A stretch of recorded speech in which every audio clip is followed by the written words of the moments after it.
Hello, everyone. This is Todd Michael Putnam from Creative Adventure Tables, and I have with me a special guest today, Minuteman Mike, That's Mr. Mike right. Carroll from World Building Wisdom. He has his own YouTube channel where he also covers all things RPG and Dungeons and Dragons. And Sir. together, we are going to take a look at Shadowdark. Mike, how are you doing? It's good to see you. Doing pretty good, buddy. Good to see you as well. I'm really looking forward to this deep dive. It's going to be so much fun. Should be good. It is. So what we're talking about is the fact that Shadowdark is on Kickstarter and launched about 20 some odd days ago, 22 days ago or something like that. And it was a $10,000 Kickstarter. It is blown up. Currently, it is like at 995 or $996,000. He's getting Uh, close. and every time I do the math for the number of backers, it's sitting at about $106 for the average backer, which tells me there's an awful lot of enthusiasm behind this game. It's not people just dipping their toes in because there's a lot of levels that are lower than that. Yeah. So people are not just dipping their toes in; they're really excited about this. And I don't know if you saw, but Forbes magazine did an article on Shadow Dark as well, talking about how it's just blowing up, and interviewed Kelsey Dion, who is the owner of the Arcane Library and who is the writer of the Shadowdark RPG. And so it's getting just all kinds of positive reviews all over the place. But I reached out to Kelsey Dion and asked her if there's any chance that I could have an advanced copy of the PDF of the full core book. I've actually already paid for the full core book because I'm also a legendary backer. So I'm not doing it. I didn't get paid for this because it's the same material that I actually already bought and paid for. But I did get it a little bit early so I could do this review. So I greatly appreciate Kelsey for sending that to us sooner so we could take a look at this. And we could do a deep dive. A lot of other people have done it. I saw Professor Dungeon Master, Questing Beast, and a whole lot of other different channels have done their reviews on it, which is great. What Mike and I want to do, though, is instead of reviewing mostly the Quickstart stuff that you can download for free, and I strongly recommend if you have any interest whatsoever in Shadow Art game, please go to drivethrough.com and drive-through RPG, excuse me, and you can just download the quick start rules for absolutely free, and it's everything that you need to start writing for for levels, I think 1 through 3 or 1 through 4 or something like that. So you can start playing the game, which is great, and that's the first thing that I did too. It was so well written that I was like, man, I got to go really check out this Kickstarter and see what's going on. But rather than rehash all of that stuff, we're just going to burn through that stuff pretty quick. Mike and I are. And then what we're going to do is we want to look at all the added value that's in the actual core book itself. I don't know how this is going to show up. I actually printed the PDF. It's probably not going to show up. It's not because it's going to, my screen's doing it, but I actually printed the PDF, all 332 pages, because I'm a physical book guy. I prefer that. And when I was going through it all day yesterday and today, there's just so much great stuff in there for game masters. I know you said you had a chance to look through it too, Mike. Yeah. Yeah. It is absolutely phenomenal. It has got such this crazy Swiss Army knife top toolkit with it that literally will just take you back for as far as a GM, like as far as the material that's covered in there. You can, sky's the limit. I mean, you It, can it create anything. it is. It's like everything you need and nothing that you don't need with the simplicity. There's nary a word wasted, let alone an actual page. Yeah. The way the writing style. So we're going to go through that in just a second. But let me flip through real fast and just go through the basics that you're going to get on the quick start guide. It's a D20 based system where you roll high, so very similar to anything from third edition and higher. Basically, you roll a D20, you add your appropriate modifier, you make a DC or higher. So if you're familiar with any of the new stuff whatsoever, it uses that same thing. But it also uses the same 6 classic stats: strength, intelligence, wisdom, charisma, constitution, dexterity. And it's 3d6 in order for that. There's no other method for generating the character. You're going to take 3 6-sided dice just like you did in the old basic expert rules, and you're going to roll those, and down the line, that's what you get. There is an option that if you don't get a 14 or higher, at least one 14 or higher, that you can re-roll the character. So that way, no one's going to end up playing a hopeless character. And super quick, I'm just going to say those kind of simple rules are what you're going to find all the way through Shadowdark. where here's what the problem people have had with the system all along, and then Kelsey has this one super simple rule that goes, oh yeah, that fixes everything. I mean, that's all you got to do, make a 14 or higher, and then you're going to have a playable character, but who's not going to be a superhero. So stuff like that. Separate race and class, they're called ancestry here. So you've got your human, elf, dwarf, halfling, half-orc, and goblin, which is really cool. And there's each one of them has its own kind of like racial trait that sets them apart from all the others. So that's fantastic. The thing that really got me about this, no dark vision. Yeah, no. No dark vision. It doesn't matter what your race is. You could be an elf, you could be a dwarf, a halfling, never what class you or what race you choose. You have no dark vision when the lights go out. If the torch goes out, or if your light spell goes out, which is not a cantrip, there are no cantrips in this game. If you're plunged in the darkness becomes extremely scary because literally all of your actions that require sight are at disadvantage. Yeah. And with no dark vision, it becomes a thing. So fear is a real thing. There's 4 core classes in this: the fighter, the priest, the thief, and the wizard. But I just want to note, those are what's in the core book that we're looking at.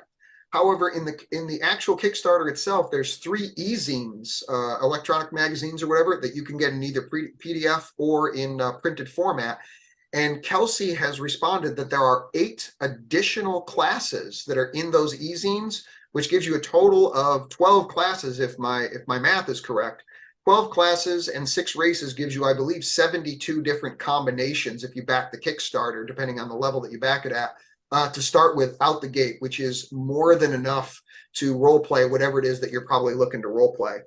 Also, the classes, instead of having a thing where you kind of build to win and you do power gaming, there's randomized character traits, or class traits as you go up. Instead of picking this and going through a whole bunch of list of things, you're going to roll 2d6. You're going to look on the table, and it's going to tell you what actual traits that you get. So new players are not at a disadvantage against people who've been playing for decades in terms of power building a character. So love that. Another thing that's great that I love about this, roll to cast. This is a thing that a challenge that I had with playing 5e, and I've played 5e for years, and I love it. But the idea of magic was so super stable and so predictable. I'm going to expend the spell slot, and it's guaranteed going to pretty much get the result unless somebody makes their saving throw. Roll to cast is where, when you decide you're going to cast a spell, you roll a 20-sided die. You add either your intelligence or your wisdom modifier, and you have to overcome the spell DC, which is always 10 plus the level of the spell that you're casting at. So if you're casting a 3rd level spell, you roll a d20, add your int or wisdom, and you've got to, you got to beat a 13 or higher. If you don't beat it, the spell does not go off, and you lose the spell. Yep. You can't cast it again. And worse, if you roll a natural 1, something really bad happens, and that depends on whether or not you're a wizard or you're a priest. So you have to really think it's a risk-reward system as opposed to just purely a resource management where I've got so many slots left, and this is what I'm going to use them on. I'm going to guarantee to get the result that I'm looking for whenever I use it. Roll to cast for spells. Low hit points. I love that. Your classes are so much lower. Thief is D4 for hit points. Wizard is D4. Cleric, I believe, is D6. Priest, excuse me, is D6. And Fighter is D8, just like it was back in Dungeons & Dragons Basic and Expert set. So that makes the game much more grimdark and gritty. Love that. Simple distances, which are close, near, and far. Close is 5 feet within you. Near is within 30 feet, and far is within sight. And then monster morale has been brought back from the old Basic and Expert sets. So instead of fighting everything to death like you do in more modern systems, here, after the monsters lose half their hit points, or they lose either the first one dies or anything like that, they check a morale to see whether or not they're going to continue to fight on. And that matters because towards the end of the thing, one of the last other things they're talking about is XP is granted by treasure. It's not granted by killing monsters, which opens up an entirely different avenue for gameplay. Instead of everybody being the murder hobo, which doesn't make sense in a system where you have low hit points to begin with. Mm-hmm. Now it's the thief. If they can figure out a way to sneak around and steal the treasure and stuff, and they'll get the XP for that, that's great. It encourages alternative role play. If somebody can talk the monsters into leaving or trick them or deceive them into it, there's all these different other avenues that you can now are more likely to experience when the XP is related to the treasure and not to the direct defeat of the monsters themselves. So that's fantastic. And then last one I'm just going to say is two things: a simplified encumbrance system, and this is all in the Quickstart. So again, just download it and you'll get all this in great, glorious detail. Simple encumbrance is you get 10 slots, and everything takes up a slot. And then if you have a greater than 10 strength, any of your bonus will go towards that. So if you've got a +3 to your strength, you'll get 13 slots. You've got a +4 to your strength, which is the highest it could be with an 18 stat. You'd have 14 slots that you can carry stuff with. And that matters because the final mechanic, one of the signature mechanics of Shadowdark, is that torches last 1 hour of real time and light spells last 1 hour of real time. And what that does is when nobody has dark vision or infravision or any of that kind of stuff, except for the monsters, they do have it, the dark adapted monsters, but none of the party has it. Time becomes a pressing factor of how deep in the dungeon are they going to go, how well are they going to press their luck. When it comes to managing treasure, do they want to carry extra torches? Or are they going to dump some of those extra torches so they can carry some of the extra treasure back? Now it becomes that risk reward. Do we think we can protect these remaining 2 or 3 torches for the time it takes to get back out of the Shadowdark itself?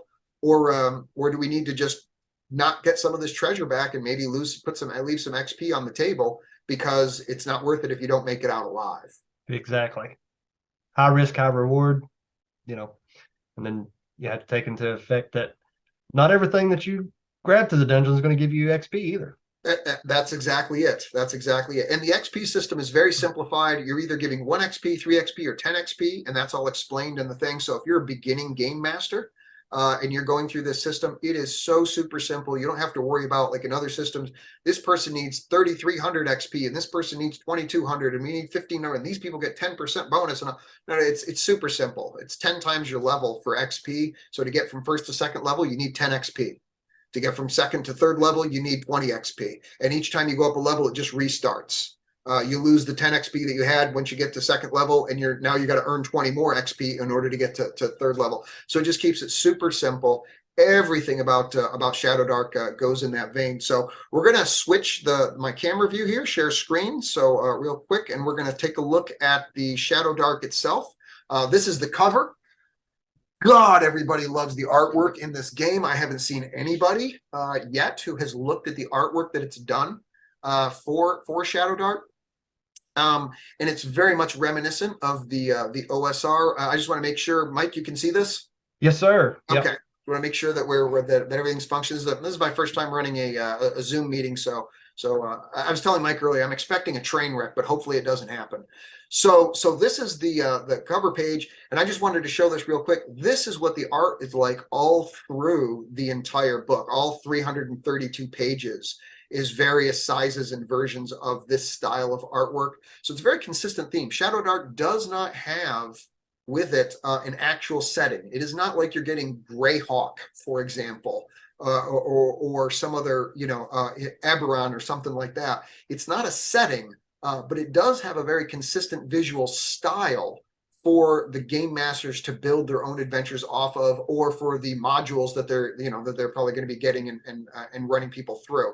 The style is very consistent for the type of world that's going in. I mean, Mike, have you seen anybody else that's used this consistency of artwork that's gone through the...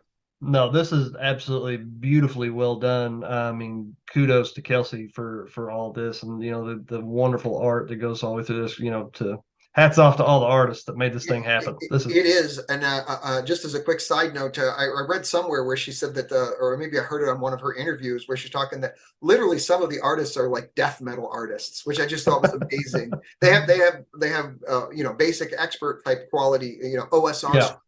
As well, but they were death metal artists, and I was like, how perfect that is! Just crushingly beautiful. Very fitting to the theme. Very fitting to the theme. We're going to slide through a lot of these first bunch of things because this is all stuff that's in the quick start guide. Super fast for DCs, for difficulty challenges, easy 9, normal 12, hard 15, extreme 18. And if you're a beginning game master, it literally gives you in-game examples of what would be easy, normal, hard. everything you're just going to see, and I'm only going to do this on this one page until we get to the deep dive stuff. Everything you'll see is just this really short sentence or two to describe everything for each thing. There's not these pages and pages or paragraphs and paragraphs to learn how something works in Shadowdark. You're going to read a sentence to, I think at most 3, and you're going to be like, okay, I've got it. That's how this mechanic works.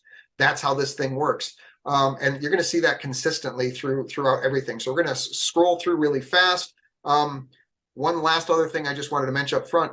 Writing, design, and layout by Kelsey Dion. This is not a group project. Obviously, the artwork is a group project, and kudos to every one of those artists that did all this amazing stuff. But the only reason I wanted to bring this up with, because I just wanted to say, we're so used to large corporations, I'm not knocking them, but large corporations, they'll put out a test thing, right? And they'll, pardon me real quick, I'm getting, suspected spam, just what we need. Okay, so they'll put out a playtest guide. I'm not knocking them, but they'll put out a play, and everything is by group feedback. Okay, and that's going to get you a certain game system. That's what got 5e, which was obviously incredibly popular. So I'm not knocking that, but all I'm pointing out here is that one person who's passionate about something and who has their own design focus for what they're trying to accomplish, their own vision, they can create through playtesting themselves and just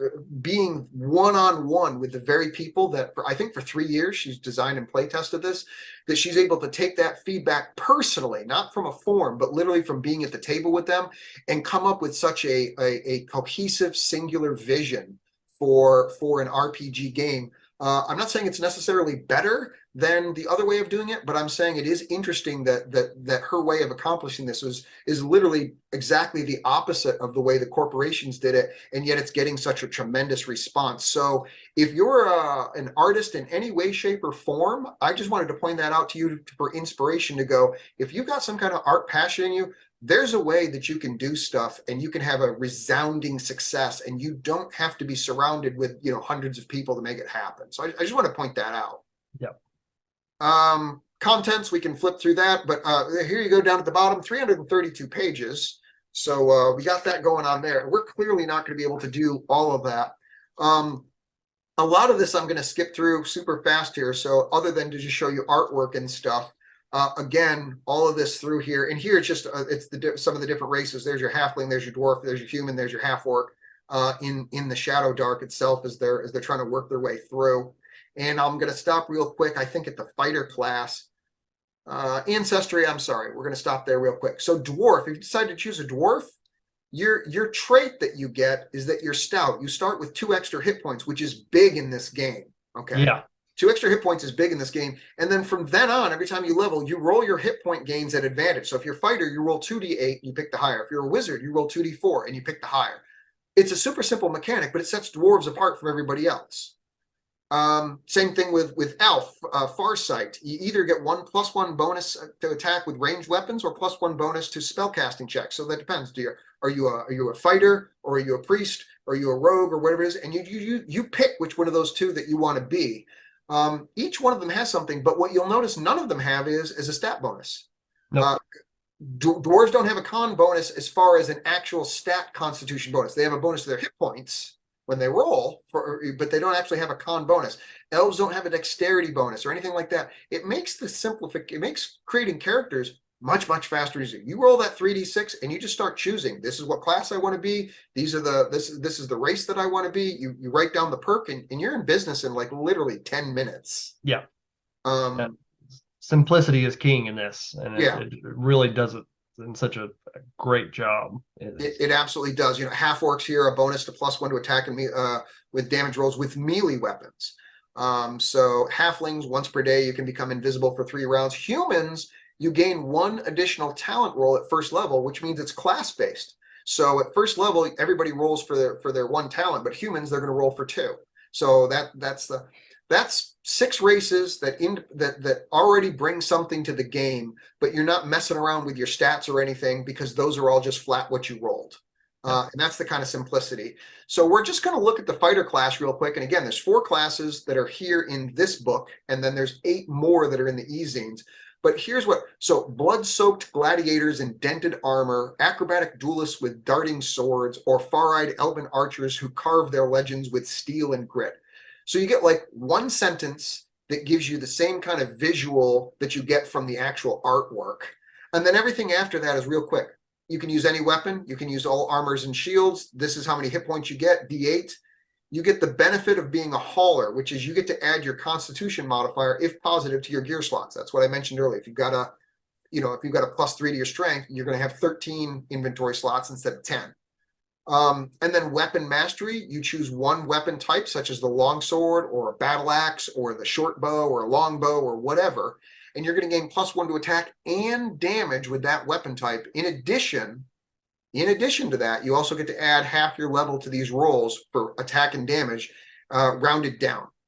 So a super simple mechanic that makes fighters much more effective than any other class, and this is all done in this short, in a third of a page, right? Because fighter takes up 20% of the page, right? Okay. Yeah.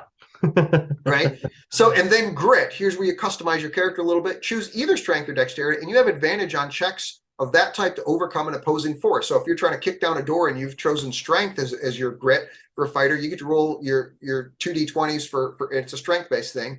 But if you wanted to make a swashbuckler kind of guy, then you probably would have chose for weapon mastery like a rapier or a short sword, and you would choose dexterity, and any acrobatic type moves that you were trying to do, or tightrope walking or anything like that, you're going to make advantage for those checks. So super simple mechanics, but massive flexibility in how you're going to build your character. Yeah. And then last but not least, you roll 2d6 on this table right here, and you're going to do it once for any of the other races except for human. For humans, you're going to get to roll twice. So and it's on a curve. It's on a bell curve. A 2d6. There's only one shot of rolling that. You gain a weapon advancery with one additional weapon. So in other words, if you chose battle axe, now you could also choose longbow, and you'd get all those same bonuses to that.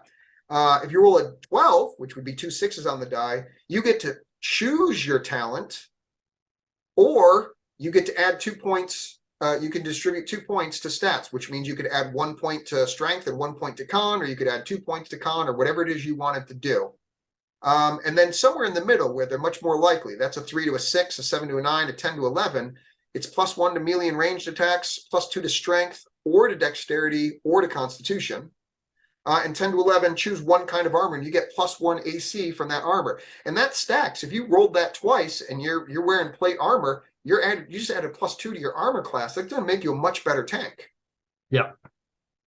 Every one of these is great. There's no way to roll a bad talent, in my opinion. And they're all the classes are designed that way. So, and then of course, again, you have the kind of stuff here. Nothing sings sweeter than a whistling axe, Dwarven, the Dwarven fighter, which is, again, it's that verbal written stuff that acts like this kind of artwork. Yeah. Yeah. And you get one of these talent levels every other level. Every other level. So every odd level. So first, third, fifth, seventh, ninth, and the game only goes up to 10th level. That's one of the many positive things that you'll see about this. It doesn't waste levels that people don't end up going to anyway. The overwhelming majority of people that are playing other more modern gaming systems, the system goes up to 20th level. But if you notice, the very campaigns that they publish never go up to that level. Never. So there's an inherent there's an inherent disclosure in the fact that none of the campaigns go to the max level of what the characters can go to. I'm not sure what it is, but there's something in there that's saying. So, and we won't go through it line by line, but same thing for the priests, except for these are things to make a priest be a great spellcaster / melee class. They could do so you could build this like a paladin, you could build it like a cleric, you could build it like a druid. There's lots of different ways that you can craft this class, depending on what you roll and the spells that you choose. And again, spells are roll to cast. So you'll start with 2 spells. You get to choose those spells, and you can cast them as many times as you want until you fail your cast roll.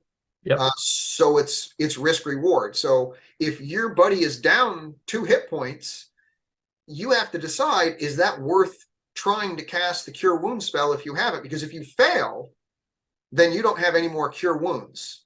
So how dire do you wait for your friends to get before you risk casting the spell? Yep. Are the kind of questions that those characters are going to have to answer.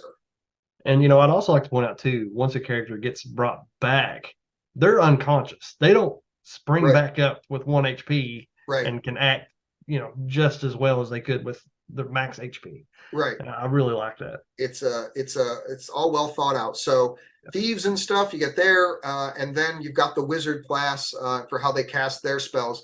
Again, we're going to zip through this. Alignment is just like it was in basic expert, chaotic, lawful, and neutral. There's some deities that she's had that she included here, which I think are great, but obviously you could use your own deities. There's some class titles. This whole thing just oozes style. The languages that you can do, the talking about gear and how much spell slots, excuse me, not spell slots, how many slots that they take up, quantity per gear slot. So 20 arrows take up one gear slot. Because all that stuff makes a difference. Your armor class for the types of weapons that you use, the damage for that. We're zipping through this because if you've played before, if you're an experienced role player, this is all going to be secondhand, easy stuff for you. This is where we're talking about you get 1 talent at every odd level, and that those are the XP. So you need 10 XP to get to second level. You need 20 more XP in order to get to third level, etc. And I want to scroll down through here, and I'm actually going to make a pretty far jump. I'm going to go all the way to 92, which we're only at the 40 somethings right now. So there's talk about how to cast spells, mishaps. These are great. So if you roll that nat 1 as a wizard, there's all kinds of crazy things that could happen. If you roll a 7 and it's a tier 3 to 4, you open a 30-foot deep sinkhole in the ground with you at the center, and all near creatures must pass a DC 15 dexterity check or fall in. And I absolutely love those mechanics for that. That is, It's wonderful. yeah. It's wonderful. It's absolutely taken from Dungeon Crawl Classics, without a doubt. It's taken from Dungeon Crawl Classics, but it's been pared down so that instead of having this huge list for every single different spell, it's if you roll a nat 1 regardless of the spell, here's the table that you roll on based on the tier of the spell. So it's much more simplified, but it still has all that crazy mechanics that could happen that can really disrupt the game. This is my new favorite, way to cast spells. Just that fact that something can fail and fail beautifully. Right, and fail hard. Yeah. A quick stop here on for spell descriptions and stuff. Acid arrow. It's range far, which means sight, if you can see them. So you conjure a corrosive bolt that hits one foe, dealing 1d6 damage around. The bolt remains in the target for as long as you focus on it. So each round you make a focus check, and if you make that focus check, the target suffers another 1d6 damage. Boom, that's it. That short little thing is the spell. That's everything you need to know in order to cast it. That makes everything so much easier. The spell list becomes smaller, not because there's less to cast, but literally because you don't have these 2-page long spell descriptions that you have to go through. Right. So we're going to zip through into the 90s here somewhere, I think. 83, 84, using stats, which is all familiar. All this stuff is in the Quickstart guide, guys. So we're gonna turn through that. Light sources, what we talked about earlier, where you've got 1 hour. And while in total darkness, a creature who is not darkness adapted has disadvantage on tasks it undertakes that require sight. So also the environment becomes deadly. That's not just a superfluous word. That's a description for how often the game master rolls to determine if wandering monsters appear. And deadly means every single time all the characters are taking 1 action, the game master will roll a d6, and on a roll of a 1, monsters show up. Yeah. Every single time, instead of every 2 times or every 3 times or every 6 times or whatever's like that. Deadly means once the darkness engulfs the players, all the monsters are aware, and they're like, whoa, these guys are if we're going to take them out, now's the time to take it out. And so they are more likely to beeline for the characters. So that's that. There's stuff for resting and combat. What I really want to get to, where's my 92? I think we're getting real close. Here we go. So this is where we're going to get to outside of the Quick Start guide, okay? Outside of what you can download for free. I know we've been talking this long just because there's so many cool things that are in there, but carousing, I think, is like the best thing ever. So after the adventure is over, this is something many dungeon masters and game masters have wrestled, in my opinion, with for years, which is, what are they going to spend the money on, right? Yeah. Yeah. And what Kelsey done is that first off, she gave real low loot tables so that they're not, wallowing in, gold like crazy. But on top of that, what the players can do is they can get together and they can say, we're going to spend 30 gold and they're going to roll a D8, a carousing event. And it all depends on how much gold they're going to spend 30, 100, 300, 600, 900, 1200, or 1800 gold.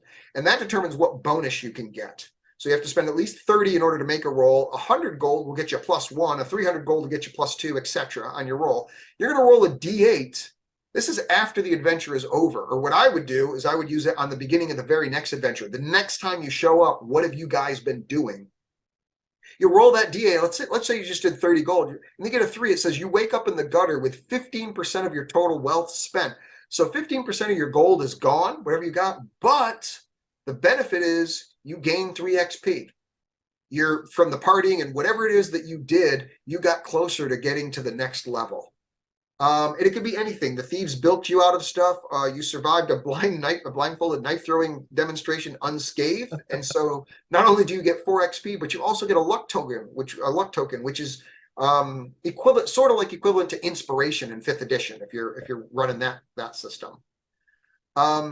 This is the kind of stuff that I really haven't. Maybe it's someplace else, but I haven't seen it in any of the other gaming systems that I've looked at. That I was just like, that is amazing. It's so simple. And yet it's this incredible added value to help solve a problem that game masters have had since around 1974, I think. Wizards and Thieves, did you see this thing yet? It's a game within the game. Yeah, I looked at it there briefly.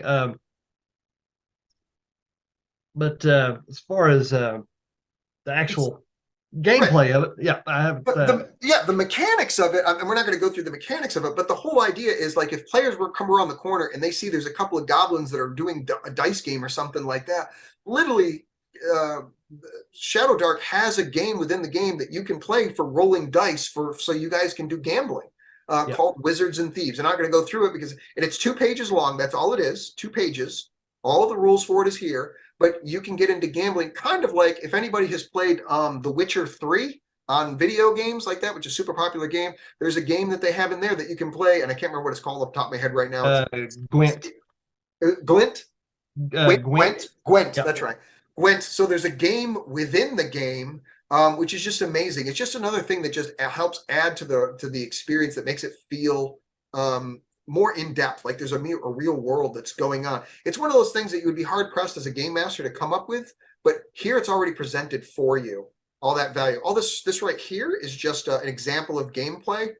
Where I wanted to go to next was 100, I think it is. So here we go. So game master stuff. This is some of the best distilled advice ever. The only rule is that you make the rules. If something doesn't work at your table, change it, throw it out, and don't look back. But she also talks about this right here, the pact, which is how, don't bring negative emotions to the table. Treat people respectfully, treat people kindly, keep your politics, keep your all that other stuff. That has nothing to do. You're here to game and have fun and forget about all that stuff. Here you just need to treat each other with goodwill and respect and fellowship and enjoy. And that is boy, imagine how many campaigns would have continued if people had just followed that simple golden rule. So here she goes in about time and distance and danger, action economy. A lot of that stuff we had talked about before, the time being, keep track of time because of the torches, the danger, depending on what dice are being rolled. This here is where she's talking about how to be a great dungeon master, be unpredictable. I was talking to somebody before. They were like, well, what do you think about the game? I was like, well, I think a great thing to do is to attack the light, but don't only attack the light. Don't make every creature is trying to get the torches and talk to. If they're intelligent creatures, sure, they're going to probably try and go for the light source and put the pairs, but not if they're like spiders, and things like that. But telegraph danger. When you remove predictability, you want to add a replacement ingredient, telegraphing the danger. So foreshadowing and stuff she's talking about. And as somebody, Kelsey's written, I don't know how many best-selling modules for 5th edition that she's on, that she sells on her own website, I think, and maybe on DriveThruRPG, I can't remember. This is somebody who knows how to write adventures. So her advice is well worth listening to because she's somebody who's literally written top tier, top selling adventure modules. Where I wanted to hit was, oh yeah, modes of play in 111. This is great. Yes, it is. Attack the Light, though, we just went through that. 111, here we are. Yeah, So here we go. why don't you zip through those real quick since I've been monopolizing, my apologies. So they've got a few different modes of play here. One of the ones that I was really a fan of, I do like the pulp mode. Right. No, there are no maximum luck tokens a player can have. Players start every session with 1d4 luck tokens. You can use luck token to turn a hit into a critical hit. You can use a luck token to take an extra action. You can use luck token to force the GM to reroll a roll.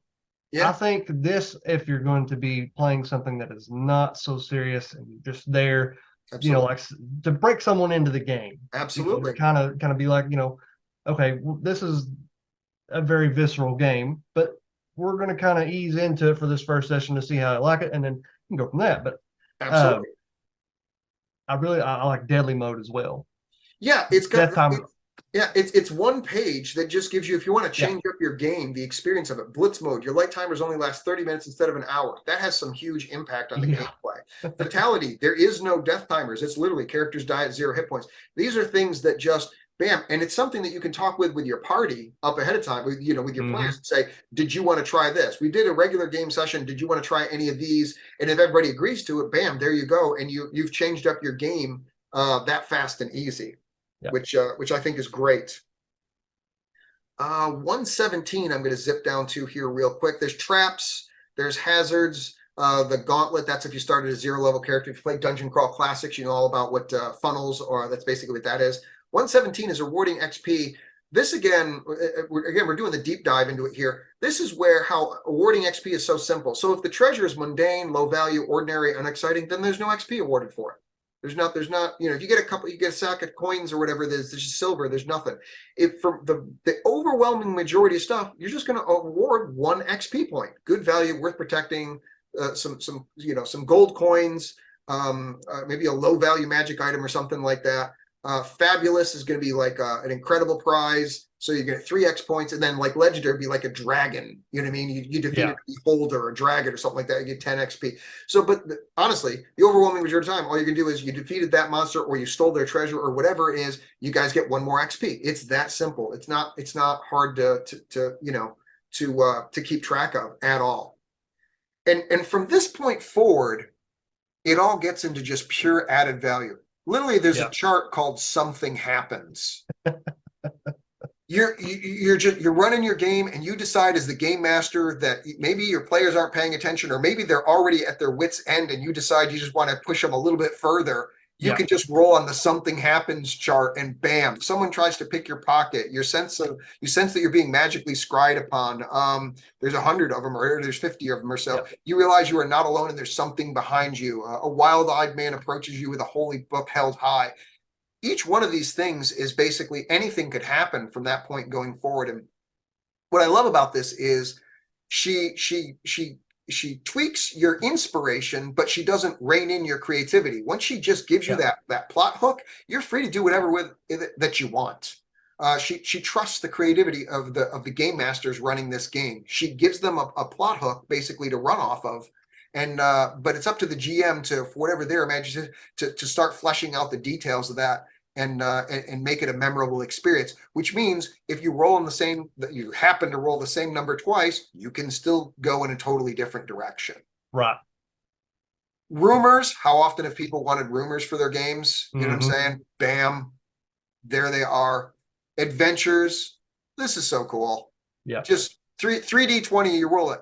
Rescue the thief in the Thieves Guild, or for who's murdering, townsfolk. But why would you rescue the thief who's murdering townsfolk? Well, there must be something going on. Why would you? yeah, Maybe they're under a curse. Maybe, you know what I'm saying? Maybe, somebody's got their loved ones being held hostage. yeah. Pacify the killer of the fallen hero. Why would you need to do that? Wham! These are adventure generator ideas that just instantly get your brain going, if you're not sure what you want to create next for your characters. And that's the thing too, especially if you're creating your own world. you're not following a module, you're not reading off a, like a script or anything. These things right here can really set your game apart, and really help you move move the adventure along or move the story along in, a Absolutely. unique way that is both organic to your players, because you sit there and you roll it on the spot and it's like, okay, well, how do we get this rolling, and Right. then everyone just kind of plays into it. And I think it just Sure. makes a more organic experience, and I love that. I love that. It absolutely does. And for the record, we're at 123, which means we're only about a third of the way through this thing. And it's just packed with value for stuff. You want to create NPCs? Here's a simple table to create NPCs. Just wham, here you go. What their ancestry is, what their alignment is, what their age is, what their wealth level is, what qualities do they have? 3 table. They're muscular, forgetful, and afraid of storms. Right? They've got a gold tooth, card tricks, and they're a retired dungeon crawler themselves, right? So, bam, there's a story right Hmm. there, which is just amazing. And if they have an occupation, what it might be. And then if you want to go deeper and you go, you know what, that's an idea, a rival crawler. I want to create a rival crawler group. Well, what you're in luck. The very next Yep. chart is about creating a rival crawler. Man, nothing will get players going in a sense of personal rivalry where there's another rival crawler group that got to the treasure before them. What if the players beat the Hmm. monsters, do the hard work of fighting the monsters, get And there, and the treasure's already gone, and the rival crawler group left a note in the treasure thing yep. saying, your friendly neighborhood rival crawlers, the black sock gang or Yeah. whatever has got the loot again. Better luck next time. That's gonna, I guarantee you that is gonna breed some great role play right Oh there. yeah. And then of course then they have she has the names, and again it's a 3 thing, the vigilant moon, which is known for their pet lion. you know Yep. it's just awesome. I and love it. I love it. and then signature tactics, here's where she's making, if it's a lawful crawler group, a neutral or chaotic, how they are likely to play out, how the game master should probably consider role playing them. uh, Everything that you would need. NPC names, if you have got on the fly to make up one for each and every crawler, you can do that. If you want to break it down by syllable, I mean, okay, Why not, right? right. And then an identifier on top of that: the gray, the elder, the charmer, etc. Yep. So she gets into creating Shadowdark maps here for the type. Is it a cave? Is it a tunnel? It's deep tunnels with ruins, etc. And this game is very much geared towards, or it looks like it's geared towards, obviously, dungeon running, but that's not all that it can do. There are all kinds of maps in here, for, here you go, overland hex maps. So if you want to run outdoor adventures, absolutely, here you go. There's the type of the terrain, how what the danger level is. Is there any type of cataclysm type that would be in this particular area? And you go, okay, fine. Well, then it's a grassland or it's a swamp. Well, what am I going to do Yeah. with that?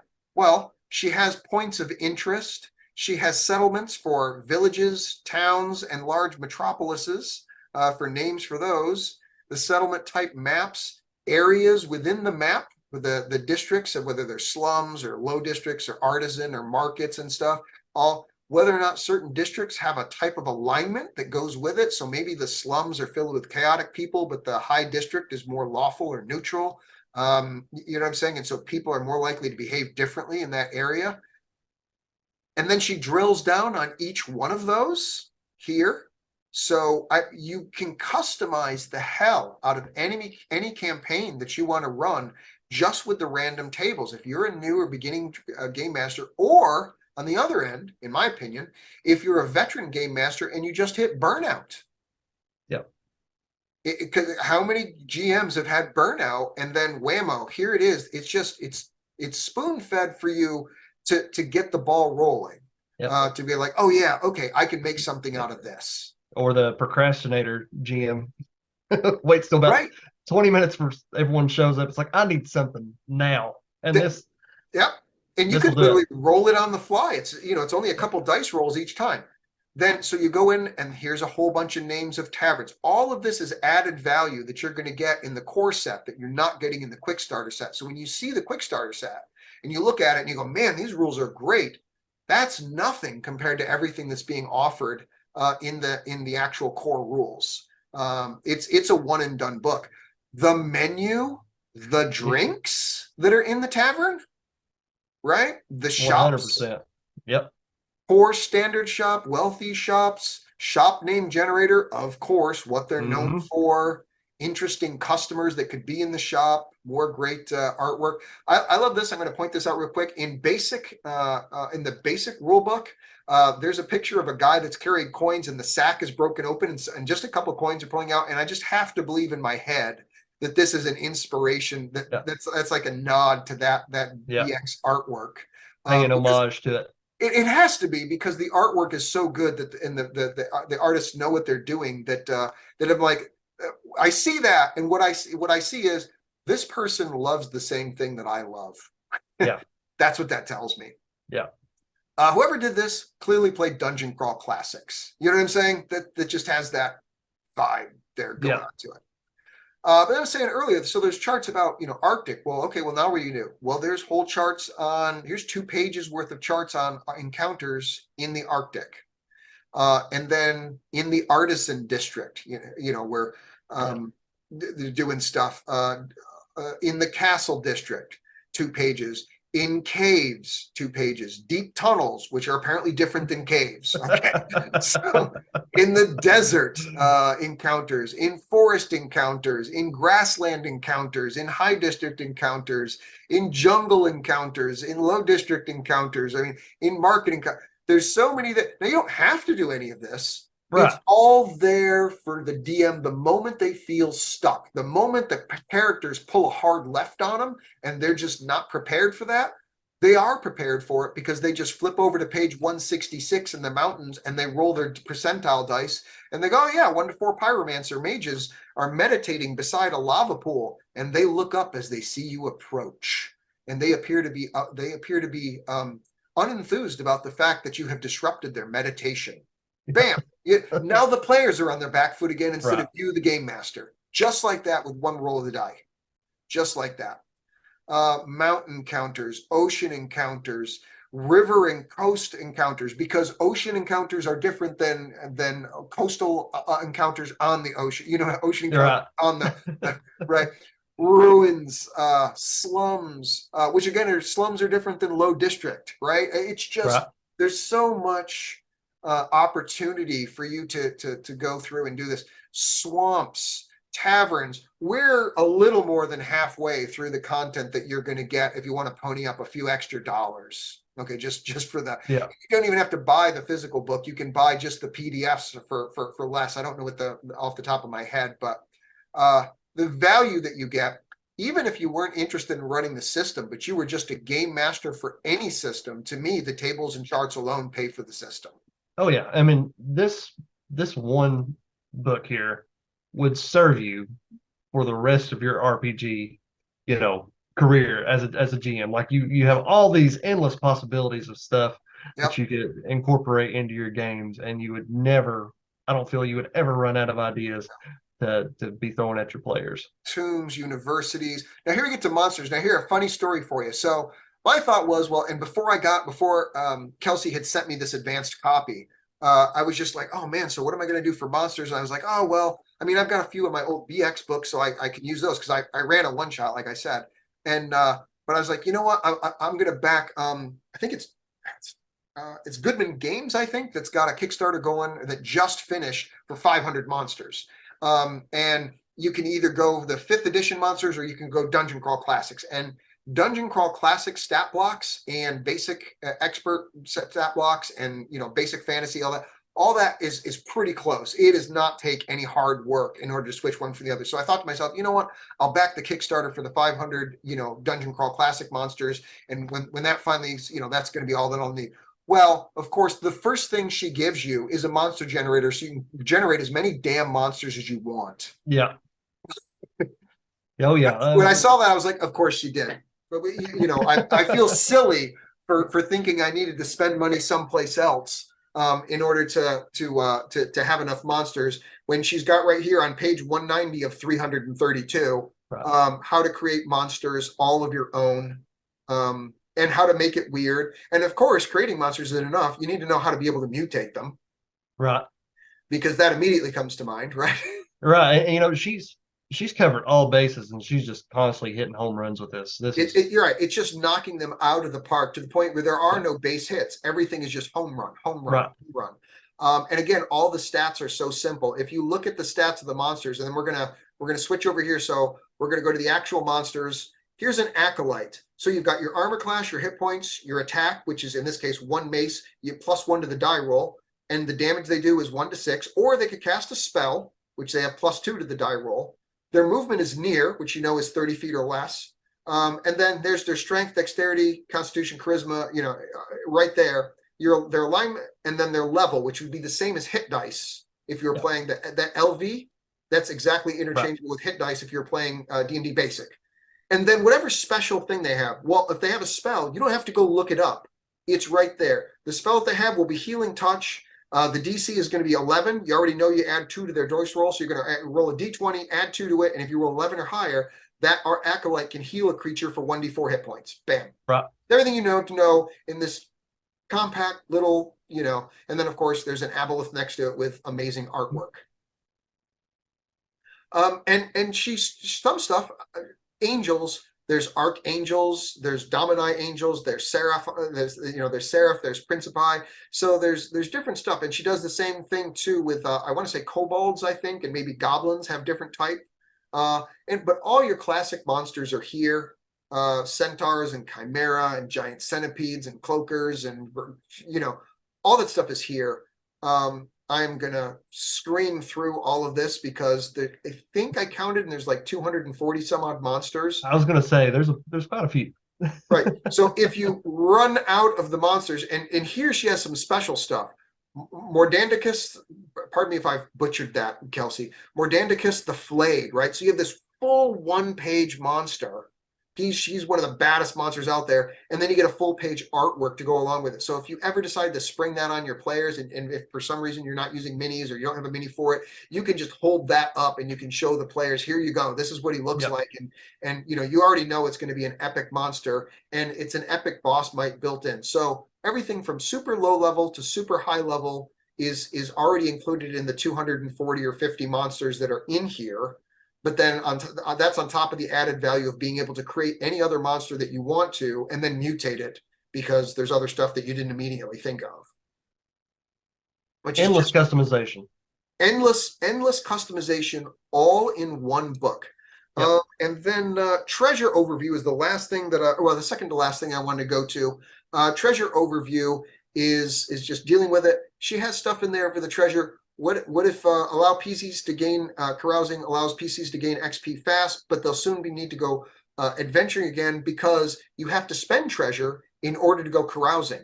So it's a self-fulfilling loop where you spend a little of that cash, you get some more XP, but now that you're low on cash again, you need to go carousing. And if you ever read the old Conan books, or if you ever read the Lankmere books, Falfred and the Grey Mouser, like a third of the stories start with Conan has been trashed out of his mind and he has spent all of his money on wine and women and he needs to go get more coin, right?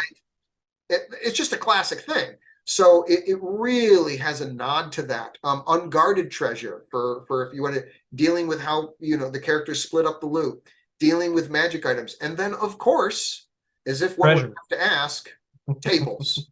For 0 through 3rd level, because you remember people could start at 0 level, or they could start at 1st level, depending on how the game master wants to run it. Because again, for such an incredibly simple system, there is just an endless amount of flexibility built into how you want to run this thing. So this is obviously like much lower quality. And you look at the numbers here, you're looking at 1 copper piece, 10 gold piece. So 1 copper piece, you might find a bent tin fork worth 1 copper. That's not going to be worth any actual XP. But however, maybe a pair of elf forged short swords worth 14 gold pieces, the game master might say, oh, that's a value treasure. There's an XP for you, right. 1st level. And all you got to do is roll it. Of course, it's 2 pages as always, of stuff. And then it's 2 pages for each for 4 to 6th level characters, 7th to 9th level characters. And then for 10th level plus characters, there's another 2 pages that's going on. And then she, of course, deep dives into that, where she goes, oh, let's look at mundane items. So, you roll and it's a gemstone. Well, here's the gemstone that you got. You got a sapphire, but it's chipped or it's burned somehow, or it's misshapen, or it's the forgery, right? Each of these things, so you can nuance it. So everything isn't, you find a pouch with 10 gold pieces in it. You find a pouch with 1 gem and 4 gold pieces in it. You can customize it and make it thing where they feel more miserly about it, where they feel like they've actually got something, because you're just rolling on the table and there it is. But you don't have to have it as a game master on the top of your head. The system does that for you. System, yeah. Boons and secrets is another cool thing that they have for things that you can get a boon. This could be from carousing, or it could maybe a magic item that you find, like a unicorn will heal a grave wound or affliction, or a dryad will protect you while you were in her grove, or there's a city watch will pardon a crime that you've committed.